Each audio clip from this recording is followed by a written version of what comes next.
ધોરણ 10 વિજ્ઞાન short revision સિરીઝમાં આપનું હાર્દિક સ્વાગત છે. તો ચાલો ચેપ્ટર 2 એસિડ બેઝને સાર વિશે આજે આપણે શોર્ટ રિવિઝન કરીએ અને એક્ઝામમાં ખૂબ જ આઈએમપી છે. તમને 10 માર્ક અપાવે એવું ચેપ્ટર છે અને ખૂબ જ ધ્યાનપૂર્વક જાણજો, સમજજો તો એકદમ સરળ છે, યાદ રહી જશે અને પૂરેપૂરા માર્ક આવશે. તો એમાં પ્રશ્ન પૂછાય એવો છે કે સૂચક એટલે શું? તો કે જે દ્રાવણ એસિડ, બેઝ અને સારની હાજરીમાં પોતાનો રંગ પરિવર્તન કરી નાખે ને એને સૂચક કહેવાય. હવે આપણને બે દ્રાવણ લઈ છીએ, એમાં એક દ્રાવણ એસિડિક છે, એક દ્રાવણ બેઝ છે. ખબર નથી કયું દ્રાવણ એસિડિક છે કે બેઝ છે, પણ આ સૂચક છે એમાં રાખશું એટલે ખબર પડી જશે કે આ એસિડ છે અને આ બેઝ છે.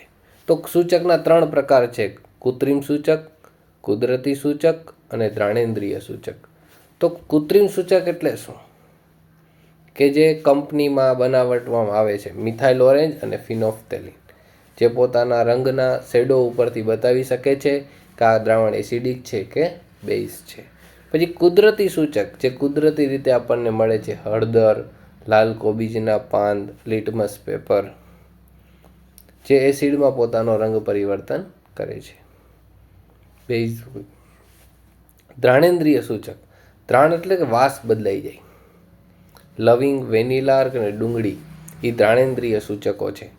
હવે દ્રાણેન્દ્રિય સૂચકોમાં કેવું હોય કે હવે લવિંગ છે એ કોઈ કપડામાં વીંટાળી દીધું એટલે લવિંગની વાસ કપડામાં બેસી ગઈ. હવે તમે બે દ્રાવણ છે, એમાં એક એસિડ છે, એક બેઝ છે. જો એસિડમાં નાખશો તેની વાસ જશે નહીં, એમ જ આવતી રહેશે. પણ બેઝવાળા દ્રાવણમાં જો બોળાશે તો ખબર પડી જશે કે આ દ્રાવણમાં બોળવાથી એની વાસ આવેલી ગઈ એટલે આ દ્રાવણ કયું હશે? બેઝ હશે. ઓકે, તો આ સમજાઈ ગયું. આગળ વધીએ. એના પછીનો પ્રશ્ન છે કે એસિડ અને બેઝ ધાતુઓ સાથે કેવી રીતે પ્રક્રિયા કરે છે? તો એક સરસ મજાની આકૃતિ આપેલી છે, એની અંદર એક કસનળી લીધી છે અને કસનળીની અંદર મંદ સલ્ફ્યુરિક એસિડ ભર્યો છે. પછી એની અંદર દાણાદાર ઝીંકના ટુકડા નાખ્યા છે અને બૂચ માર્યું એટલે એસિડ અને દાણાદાર ઝીંકના ટુકડા એટલે એસિડ અને ધાતુ બે પ્રક્રિયા કરી અને એની અંદરથી એક વિમોચન નળી પસાર કરી એમાંથી ગેસ નીકળશે. હવે કયો ગેસ છૂટો પડશે? તો એની અંદરથી ગેસ છૂટો પડશે હાઇડ્રોજન. અને આપણે બધાને ખબર છે કે હાઇડ્રોજન છે ને એ પર ધડાકા સાથે સળગતો ગેસ છે, એટલે જ્યાં મીણબત્તી રાખો એટલે તળાક તળાક સાથે તળતળ થઈને સળગશે અને આપણને સાર મળશે, હાઇડ્રોજન સલ્ફાઇડ. એટલે આપણે એસિડની ધાતુ સાથે પ્રક્રિયા કરીએ એટલે સાર અને હાઇડ્રોજન મળે છે. પછી દાણાદાર ઝીંક મંદ સલ્ફ્યુરિક એસિડ H2SO4 સાથે પ્રક્રિયા કરવાથી ઉત્પન્ન થતી પ્રક્રિયાનું વર્ણવો. તો ઝીંક પ્લસ H2SO4 તો ZnSO4 થઈ જાય અને H2 વાયુ છૂટો પડે. આગળ જ જોઈ લઈએ કે ઝીંકને HCl સાથે અને મંદ NH3 સાથે અને CH3OH સાથે પ્રક્રિયા કરી તો શું થાય છે? H2 વાયુ મુક્ત કરશે. તો ચાલો જોઈએ.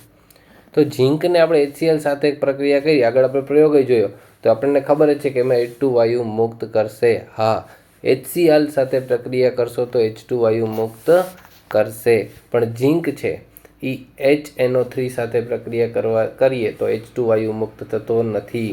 અને CH3COOH સાથે પ્રક્રિયા કરો તો પણ હાઇડ્રોજન વાયુ મુક્ત થતો નથી. હવે એ વાયુ ક્યારે મુક્ત કરે અને ક્યારે વાયુ મુક્ત થાય નહીં? કયો વાયુ? હાઇડ્રોજન. કે જે ધાતુઓ હાઇડ્રોજન કરતાં વધુ સક્રિય હોય, હલો, જે ધાતુઓ હાઇડ્રોજન કરતાં વધુ સક્રિય હોય તે એસિડ સાથે પ્રક્રિયા કરે તો હાઇડ્રોજન વાયુ મુક્ત થાય. પણ જે ધાતુ હાઇડ્રોજન કરતાં ઓછી સક્રિય હોય તો એ એસિડ સાથે પ્રક્રિયા કરે તો હાઇડ્રોજન વાયુ મુક્ત થતો નથી. આગળ આપણે જોઈએ કે ધાતુ કાર્બોનેટ અને ધાતુના હાઇડ્રોજન કાર્બોનેટ બે વસ્તુ છે. કે કા ધાતુ હાઇડ્રોજન કાર્બોનેટ ને કા ધાતુ કાર્બોનેટ, એની એસિડ સાથે પ્રક્રિયા કેવી રીતે થાય? તો આપણને એક કસનળી આપી છે, સ્ટેન્ડ ઉપર રાખવાની છે અને એની અંદર આપણે શું નાખવાનું છે? મંદ હાઇડ્રોક્લોરિક એસિડ નાખવાની છે. એમાંથી સલગરણી સ્ટેન્ડ ઉપર રાખવાની છે અને એની અંદરથી બીજી વિમોચન નળી દ્વારા બીજી કસનળીમાં જવા દેવાનું છે. અને બીજા કસનળીની અંદર શું છે? કેલ્શિયમ હાઇડ્રોક્સાઇડનું દ્રાવણ. કયું દ્રાવણ છે? કેલ્શિયમ હાઇડ્રોક્સાઇડનું દ્રાવણ. અને આ કસનળીની અંદર પાછું એમાં શું નાખ્યું? Sodium carbonate. આપણે ધાતુનો કાર્બોનેટ ને, સોડિયમ ધાતુ છે, અને ધાતુનો કાર્બોનેટની એની અંદર મંદ હાઇડ્રોક્લોરિક એસિડ નાખ્યું. બેને ભેગું કર્યું તો શું થયું હશે? તેમાંથી કયો વાયુ બહાર નીકળ્યો છે? તો આપણને ખબર પડી ગઈ. જો અહીંયા કાર્બન ડાયોક્સાઇડ. તો ધાતુના કાર્બોનેટને એસિડ સાથે પ્રક્રિયા કરો તો ક્ષાર પ્લસ કાર્બન ડાયોક્સાઇડ અને પાણી મળે છે. આપણે જોયું કે કસનળી લેવાની, કસનળીમાં 0.5 ગ્રામ સોડિયમ કાર્બોનેટ અથવા આશરે 0.5 ગ્રામ સોડિયમ હાઇડ્રોજન કાર્બોનેટ લેવાનો અને તેમાં આશરે 2 ml કેટલું? માત્ર 2 ml જેટલું HCl ઉમેરવાનું. અને ઉત્પન્ન થતા કાર્બન ડાયોક્સાઇડને કેલ્શિયમ હાઇડ્રોક્સાઇડના દ્રાવણમાં પસાર કરો એટલે એનું અવલોકન નોંધો. તો આપણે ખબર છે સોડિયમ કાર્બોનેટ Na2CO3 ને HCl સાથે પ્રક્રિયા કરી તો શું મળ્યું? NaCl પ્લસ પાણી પ્લસ કાર્બન ડાયોક્સાઇડ. અને ઉદ્ભવતા કાર્બન ડાયોક્સાઇડને ચૂનાના પાણીમાં પસાર કરતા એટલે આપણને જે મળ્યું ને CaOH ટ્વાઇસ ને કાર્બન ડાયોક્સાઇડ સાથે ઉમેર્યું તો CaCO3 મળ્યું, કેલ્શિયમ કાર્બોનેટ, અને પાણી છૂટું પડશે. હવે એસિડ અને બેઝ. હાલો, આપણે ધાતુને એસિડ સાથે પ્રક્રિયા કરતા હતા, હાઇડ્રોજન કાર્બોનેટને એસિડ સાથે પ્રક્રિયા કરતા હતા, પણ એસિડ ને બેઝ એકબીજા સાથે પ્રક્રિયા કરે તો શું મળે? ક્ષાર અને પાણી મળે. શું મળે? ક્ષાર અને પાણી. NaCl, NaOH એ બેઝ છે પિંક કલરનો, અને પ્લસ HCl જે બેને ભેગું કરું તો સફેદ કલરનો NaCl મળે અને એની સાથે પાણી છૂટું પડે. પછી આપણે તરત જોઈ કે ધાત્વિક ઓક્સાઇડ, ધાતુનો ઓક્સાઇડ એસિડ સાથે પ્રક્રિયા કરે તો હમણાં જ આપણે જોયું ને ભાઈ, ધાતુનો ઓક્સાઇડ એસિડ સાથે પ્રક્રિયા કરે તો ક્ષાર અને પાણી મળે. ધાતુનો ઓક્સાઇડ બ્લેક કલર અને ક્ષાર લીલા કલરનો મળી શકે. કોપર ઓક્સાઇડ છે એ બ્લેક કલરનો હોય, એનો એસિડ સાથે પ્રક્રિયા કરો તો CuCl2 એ લીલા કલરનો મળે અને H2O મળે. આગળ જોઈએ કે અધાત્વિક ઓક્સાઇડની બેઝ સાથે પ્રક્રિયા. હવે ધાતુ નથી, જો શું છે? અધાત્વીય ઓક્સાઇડની બેઝ સાથે પ્રક્રિયા. તો યાદ રાખજો, જે ઓક્સાઇડ પાણી સાથે પ્રક્રિયા કરી એસિડ બનાવે તેને એસિડિક ઓક્સાઇડ કહે છે. યાદ રાખજો, આ વ્યાખ્યા પૂછાઈ શકે કે જે ઓક્સાઇડ પાણી સાથે પ્રક્રિયા કરી એસિડ બનાવે છે, ઓક્સાઇડ હોય પાણી સાથે પ્રક્રિયા કરી અને એસિડ બનાવે તો એસિડિક ઓક્સાઇડ. અને બેઝિક ઓક્સાઇડ એટલે જે ઓક્સાઇડ પાણી સાથે પ્રક્રિયા કરીને બેઝ બનાવે. સિમ્પલ, ખાલી એસિડની જગ્યાએ બેઝ આવી જાય તો એ બેઝિક ઓક્સાઇડ કહે છે. તો અધાત્વીય ઓક્સાઇડને એસિડિક ઓક્સાઇડનું ઉદાહરણ આપણે લખી શકીએ. SO2 plus H2O gives H2SO4. Sulphuric acid મળ્યું ને આપણને, આ રીતે સલ્ફ્યુરિક એસિડ મળશે. પછી આપણે જોઈએ કે તમામ એસિડિક અને બેઝમાં શું સામ્યતા હોય છે. તો આપણે પ્રયોગ જોયો તો કે ભાઈ એની અંદર એક આપણે બેટરી લીધી, ખીલી લીધી ને મંદ HCl નાખ્યું. હવે એમાંથી વિદ્યુત પ્રવાહ પસાર થાય તો એમાં H+ આયનો મુક્ત હોય છે એસિડમાં, અને જ્યારે ગ્લુકોઝ કે આલ્કોહોલ લઈ એમાં લેમ્પ પ્રસારિત થતો નથી કારણ કે એમાં H+ કે OH આયનો મુક્ત હોતા નથી, એટલે કહી શકાય. પછી એસિડ અથવા બેઝનું પાણીમાં દ્રાવણમાં શું થાય છે? તો એસિડ અને બેઝનું પાણીના દ્રાવણમાં શું થાય છે? તો કે બેઝિક વર્તણૂકમાં OH આયન જવાબદાર હોય છે. એમાં હાઇડ્રોજન વાયુ ઉત્પન્ન થાય કે નથી થતો? તો યાદ રાખો, આપણે એક કસનળી લીધી, એની અંદર સોડિયમ ક્લોરાઇડ નાખ્યું અને એની ઉપરથી H2SO4 એટલે હાઇડ્રોક્લોરિક એસિડ નાખ્યું. અને એમાં શું થશે? તો કે ભાઈ એ પ્રક્રિયા એમાંથી હાઇડ્રોજન વાયુ ઉત્પન્ન થશે? તો કે ના. ભીના લિટમસ પેપર ઉપર રંગ પરિવર્તન થશે. પણ સૂકા લિટમસ પત્ર ઉપર કાંઈ પણ પરિવર્તન થશે નહીં. હવે એસિડિક વર્તણૂક માટે શું છે? H+ આયન અને બેઝિક વર્તણૂક માટે OH- આયન જવાબદાર છે. યાદ રાખજો, એસિડિક વર્તણૂક માટે H+ આયન જવાબદાર છે અને બેઝિક વર્તણૂક માટે OH- આયન જવાબદાર છે. HCl + H2O gives Cl, એટલે HCl માંથી Cl બહાર નીકળી જશે અને આ H વધ્યો આની સાથે પ્રક્રિયા કરશે એટલે H2 છે અહીંયા H3 થઈ જશે તો H3O, એટલે H+ વાયુ ઉત્પન્ન થયો હોવાથી તે એસિડિક છે તેમ કહેવાય. પછી આપણે જોઈએ NaOH અને પ્લસ પાણી સાથે પ્રક્રિયા કરીએ તો એને છૂટો પડી ગયો અને OH એ છૂટો પડી ગયો ને, એટલે OH- Na+, તો OH- આયન છૂટો પડતો હોવાથી ઉત્પન્ન થતો હોવાથી તે બેઝિક છે તેમ કહેવાય. હવે જો મોસ્ટ IMP ટોપિક આવ્યો છે તો ધ્યાનથી સાંભળજો. એસિડ અથવા બેઝના દ્રાવણો કેટલા પ્રબળ છે? એસિડ અથવા બેઝના દ્રાવણો કેટલા પ્રબળ છે એ શા ઉપરથી જાણી શકાય? તો એ pH માપક્રમ દ્વારા જાણી શકાય. pH માં P એટલે શું થાય? પોટેન્સ.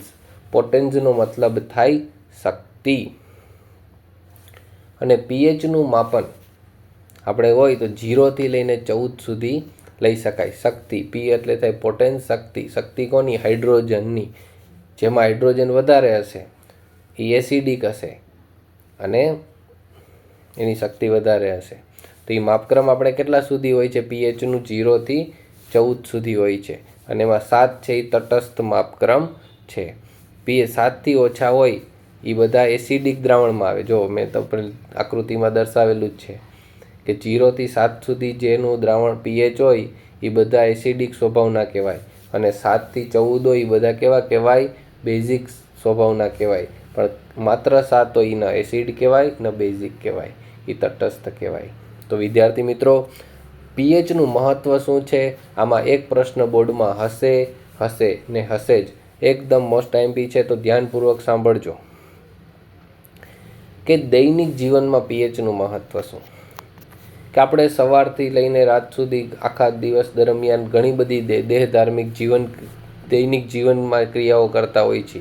તો આ દેહધાર્મિક ક્રિયા કરવા માટે આપણે 7 થી 7.8 pHની જરૂર પડે છે અને આપણું શરીરમાં 75% પાણી હોય છે. તો સામાન્ય પાણીની pH કેટલી છે? 7 છે. પણ જ્યારે વરસાદ પાણી હોય ત્યારે pH એની શું થઈ જાય છે? ઘટી જાય છે. કેટલી થઈ જાય? 5.6. અને જો 5.6 કરતાં ઓછી pH થઈ જાય તો એને એસિડ વર્ષા કહે છે. બરાબર? તો કારણ કે એ 7 કરતાં ઓછી છે એટલે એસિડમાં આવે. પછી જમીનમાં pHનું મહત્ત્વ. તો જમીનમાં pHનું મહત્ત્વ શું છે? કે જમીનની pH કેટલી હોય? કે 6.5. યાદ રાખજો, 6.5 થી 7.3 વચ્ચે હોય. જોઈ લેજો, કોઈ પણ જમીન લ્યો એની pH મપાવવાની લેબોરેટરીમાં, એની pH 6.5 થી 7.3 વચ્ચે હોય તો એમાં છોડની વૃદ્ધિ અને વિકાસ એકદમ સરસ થાય છે અને એકદમ સારો પાક થાય છે. પણ જો 6.5 કરતાં pH ઓછી છે તો એ એસિડિક કહેવાય.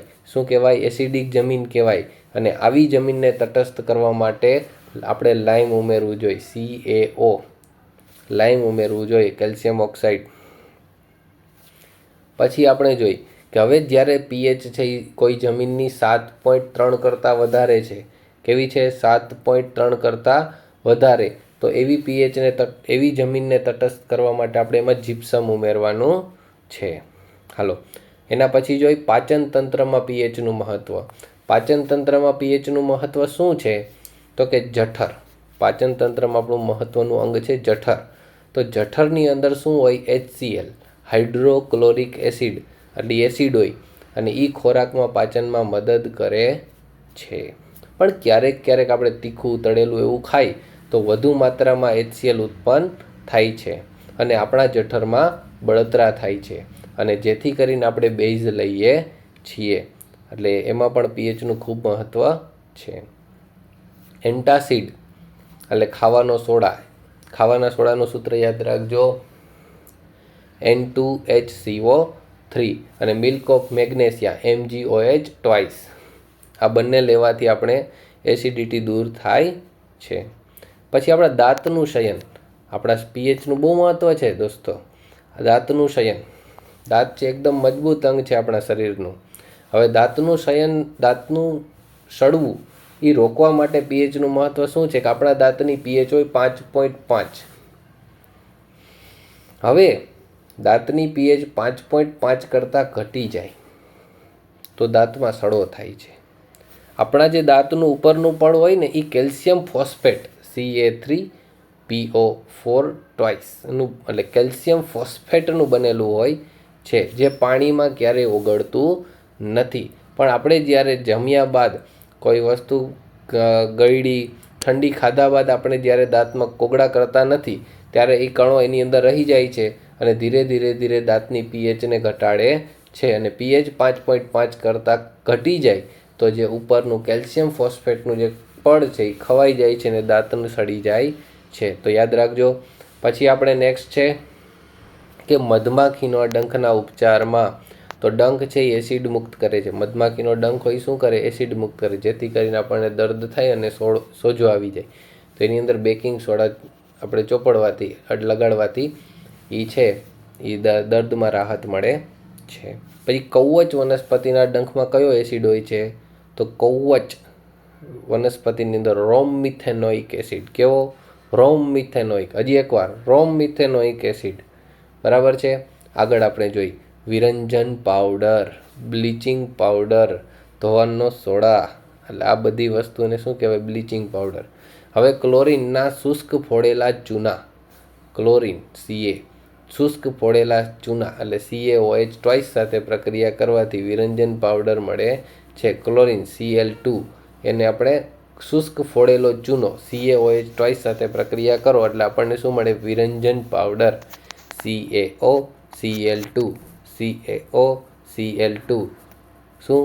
CaOCl2 અને હાઇડ્રોજન પાણી છૂટું પડે છે. હવે વિરંજન પાવડરનો ઉપયોગ ક્યાં થાય? તો કે ટેક્સટાઇલ ઉદ્યોગમાં થાય, સુતરાઉ કાપડના વિરંજન માટે, કાગળ ઉદ્યોગમાં થાય, કાગળમાં લાકડાનો માવો જોઈએ ને એના વિરંજન માટે. પછી આપણે કપડાં ધોવડાવીએ ને લોન્ડ્રીમાં થાય, ધોયેલા કપડાના વિરંજન માટે. પછી પીવાના પાણીને જંતુ મુક્ત કરવા માટે પણ બ્લીચિંગ પાવડર ઉપયોગી છે. આપણે ધોવાનો સોડા જોયો, પછી ખાવાનો સોડા, તો એને શું કહેવાય? સોડિયમ ક્લોરાઇડના જલીય દ્રાવણમાં એમોનિયા વાયુ, હાલો NH3 એમોનિયા વાયુ પસાર કરવામાં આવે. જોયું? NaCl એટલે સોડિયમ, જલીય દ્રાવણ એટલે પાણી એડ કરવાનું H2O, અને પછી એની અંદર એમોનિયા પસાર કરવાનો NH3. તો શું મળે? Ammonium chloride NH4Cl2. અને બીજું શું મળે? Sodium hydrogen carbonate. એટલે આપણે જે જરૂરી છે ને સોડિયમ હાઇડ્રોજન કાર્બોનેટ, જે ખાવાનો સોડા છે. તો આ સોડિયમ કાર્બોનેટ છે જલીય દ્રાવણમાં કાર્બન વાયુ પસાર કરવામાં આવે. હવે આ સોડિયમ હાઇડ્રોજન કાર્બોનેટ છે એટલે એની અંદરથી આપણે સોડિયમ કાર્બોનેટ મળી ગયો. તો સોડિયમ કાર્બોનેટ વાયુ તો ઉડી જશે એટલે Na2CO3 ને માંથી પાણી જલીય દ્રાવણ છે એની અંદરથી કાર્બન વાયુ પસાર કર્યો. કયો વાયુ? પહેલાં એમોનિયા પસાર કરવાનો, હવે કયો વાયુ પસાર કર્યો? કાર્બન. તો NaHCO3, NaHCO3. નટુ કોથરીમાં Na2CO3, પણ એવું નહીં, NaHCO3 hydrogen carbonate, sodium carbonate. એટલે એમાંથી આપણે બેઝ મળે છે અને જે ખાવાનો સોડા છે, અને ખાવાના સોડાને આપણે રાંધીએ તો Na2CO3 નટુ કોથરી, સોડિયમ ક્લોરાઇડ મળે છે અને એની અંદરથી પાણી પ્લસ કાર્બન ડાયોક્સાઇડ વાયુ છૂટો પડે છે. હવે આપણે જો મોસ્ટ આઈએમપી ટોપિક છે પ્લાસ્ટર ઓફ પેરિસ. હવે પ્લાસ્ટર ઓફ પેરિસ POPની બનાવટ, જીપ્સમ ચિરોડી, 373 કેલ્વિન તાપમાને ગરમ પાણીમાં અણુ ગુમાવી દે છે. જીપ્સમ ચિરોડી છે ને એ 373 કેલ્વિન તાપમાને ગરમ પાણીમાં અણુ ગુમાવી દે છે. એટલે એની અંદરથી જે મળે છે એને શું કહેવાય? Plaster of Paris. CaSO4 + H2O અને 373 કેલ્વિન તાપમાને એને ગરમ કર્યું તો આપણને શું મળ્યું? CaSO4 + H2O + 3H2O, 3 પાણી મળ્યા. એટલે POP કેલ્શિયમ સલ્ફેટનો હેમિસલ્ફાઇડ છે. POP એ સફેદ પાવડર છે અને પાણી પ્લસ POP કરો તો સખત ઘન જીપ્સમ મળે છે. એનો ઉપયોગ ક્યાં થાય તો કે બંધારણમાં પ્લાસ્ટર માટે, ફ્રેક્ચર થયેલા હાડકાને સાજા કરવા માટે, દાંતના ચોકઠાના બીબા બનાવવા માટે, રમકડાના પૂતળા બનાવવા માટે અને બ્લેકબોર્ડમાં ચોક બનાવવા માટે. એકદમ સરળ છે. ફ્રેક્ચરમાં હાડકું થયું હોય તો એ પ્લાસ્ટર આપણે લગાવીએ, દાંતના બીબા ચોકઠા બનાવીએ, રમકડા બનાવીએ અને બ્લેકબોર્ડના ચોક બનાવીએ. તો ચાલો, ઓલ ધ બેસ્ટ. ખૂબ સરસ રિવિઝન કર્યું અને આવી જ રીતે હજી એકવાર જોઈ લેજો વિડીયો અને તમારા મિત્રોને લાઇક, શેર અને સબસ્ક્રાઈબ કરજો અને કરાવજો. Okay, thank you so much. આવજો.